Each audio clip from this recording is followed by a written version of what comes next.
एक दिन सास ने बहू से कहा, बहू मुझे एक बात तो बता, मैं तुझे इतना डांटती हूँ, कोसती हूँ और बुरी बुरी बातें कहती हूँ और तू पलटकर जवाब भी नहीं देती, ना ही गुस्सा करती हो, बस हंसती रहती हो। बहू को तो जैसे सुनाने को कहानी मिल गई। कहने लगी, माँ जी आपको एक बात बताती हूँ। मैं जब छोटी थी तो मुझे हमेशा ऐसा लगता था कि मेरी माँ सगी माँ नहीं है, क्योंकि वह मुझसे घर के सारे काम करवाती थी। कोई काम मुझसे गलत हो जाता तो मुझे डांट भी पड़ती और कभी कभी तो मार भी पड़ती, लेकिन माँ थी वह मेरी। मुझे उनसे डर लगता था, कभी कभी गुस्सा भी आ जाता, लेकिन मैंने कभी उन पर गुस्सा किया नहीं। यहाँ तक कि जब मैं कॉलेज से थकी हुई घर आती तो कुछ देर आराम करने के बाद तुरंत मुझे सारे काम करने पड़ते। फिर जब मेरी भाभियाँ आई तो जैसे मेरे काम और ज़्यादा बढ़ गए।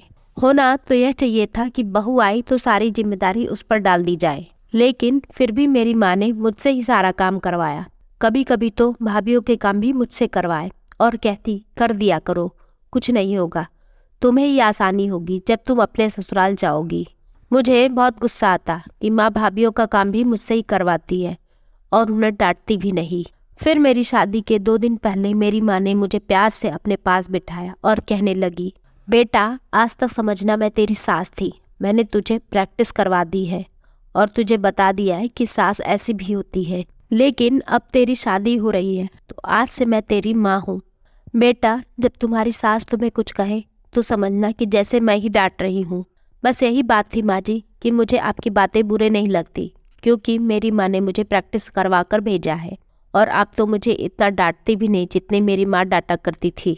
इतना कहकर बहू हंसते हुए किचन में चली गई और सास सोचते ही रह गई, क्या सच में बेटियों की प्रशिक्षण ऐसे ही करनी चाहिए। तो दोस्तों उम्मीद करती हूँ छोटी सी कहानी आपको अच्छी लगी होगी।